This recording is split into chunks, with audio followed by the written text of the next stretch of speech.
بسم الله الرحمن الرحيم. اللهم صل على محمد وآل محمد. مرحبا حبايب، شلونكم؟ إن شاء الله كله بخير. طبعا اليوم رجعت لكم بفيديو جديد. اليوم الفيديو طبعا هنا بديت يومي. عندنا هنا كمية من الباذنجان جابوا لنا إياها، فراح أقليها وحتى نشيسها ونجمدها وقت يعني نعتازها أو عندنا طبخة سريعة نطلعها، لأن تدرون الجو حار وإذا ظلت بالثلاجة هاي الكمية كبيرة راح تفسد. من هنا قليتها وبعد ما بردت شيستها بهاي الكياسة. هاي الكمية صارت عندي كلش حلوة، أجمدها وقت العازة أطلعها. طبعا هنا أنا ردت من هذا الأكياس بس طلعت عندي خالصة، فحطيت بهذه الأكياس العادية. هسه راح أجمدها وراح أسوي وياكم الفلافل. راح أسويها بالبيت بطريقة كلش حلوة وسهلة. هنا أنا عندي أول شي راح أبدي بالعنبة حتى شنو يعني تبدي تمتزج عندي وتجهز قبل لا أسوي الفلافل. هنا أنا عندي هاي العنبة يعني بودرة، خليت تقريبا 3 ملاعق من عندها، وخليت هنا أنا عندي مي دافي. المي الدافي هو اللي يخمر العنبة.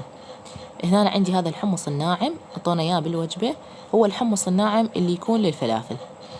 هنا أنا عندي فلفل أخضر وثوم. الفلفل الأخضر يعطيها طعم كلش طيب وهم يعطيها لون. يعني إذا ما عندكم الكراث تحطونه ويا الفلافل حطوه. هنا أنا عندي الفلفل حطيت كمية من عندها وحطيت كم سن ثوم وراح أخلطها. طبعا الحمص أنا نقعته يعني من الصبح، نقعته لحد العصر بديت أشتغل بيها. شوفوا النعومة مالت الفلافل شلون تكون ناعمة بهذا الشكل. تدخلون عليها شوية مي إذا يعني ما رضت تمشي عدل يعني بالخلاطة، تحطون يعني تقريبا نص استكان مي حتى تبدي تتحرك وتعطيكم عجينة لينة. بعد انتو شو تحبون حطون عليها بيض؟ انا ما حطيت عليها بيض، حطيت عليها بس بيكنج باودر وملح وخليت عليها الزعتر. طبعا الزعتر يعطيها طعم كلش طيب. هنا عندي هاي البوتيتا قطعتها بهذا الشكل وخليت عليها ملح وبهارات وخلينا عليها النعناع المجفف. هسه هنا راح احطها بالقلاية الهوائية. طبعا هاي القلاية هوائية استونا أخذناها جديدة، كلش حلو شغلها، ويعني تقضي لكم حاجة يعني على السريع. هنا هسه خليت البوتيتا تقريبا ربع ساعة استوت عندي البوتيتا جاهزة. طبعا شوف الشكل مالتها كلش حلو، الظل يعني محافظة على شكلها ما تنمرد وتكون يعني مستوية من الداخل ومقرمشة من الخارج. هسه هنا راح أقلل التوقيت مالتها وأخليها بس شوي بعد تاخذ لون أطفيها.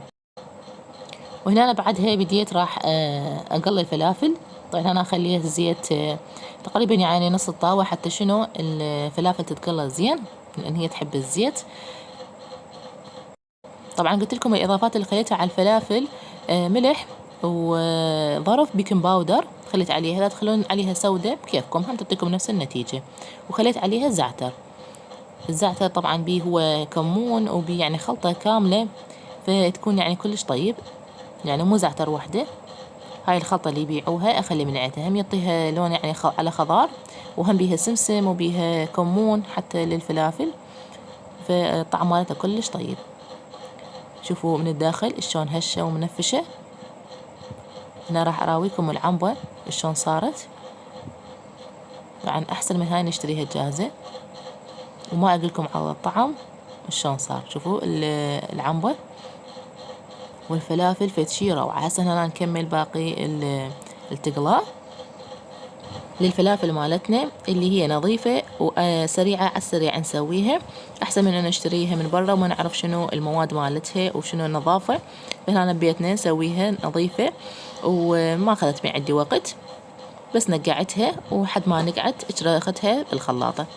طبعا هنا أنا وأقلي اجت خالتي وجابت هاي النباتات الظلية، طبعا كنا العصر نسولف بيها فراحت جابتها واجتي. هاي النباتات طبعا أنا كلش حابتها هاي الفترة، أحب أخليها بالمطبخ تعطي شكل حلو للمطبخ وخضار. هذه يعني طبعا هي هيك مو هي مصفرة، لا هي بيها لون أصفر ولون أخضر يعني. وهنا أنا كملت التقلاء. شوفوا الفلافل شلون مقسبة وبطنها كلش هشة، جربوها واكتبوا لي.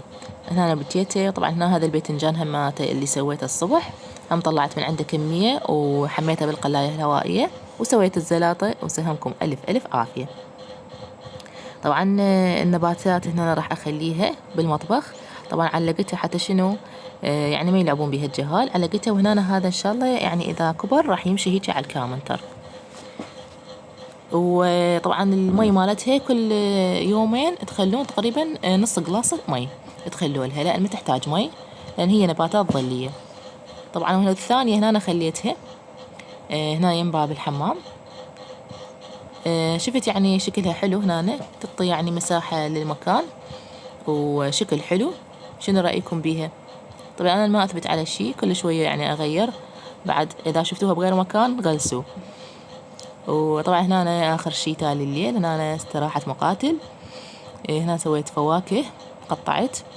ولهنا خلص الفيديو، أتمنى عجبكم، ولا تنسون اللايك والاشتراك، والتقوني في فيديو الجاي إن شاء الله تحضيرات وتنظيفات العيد. وأقولكم مع ألف ألف سلامة.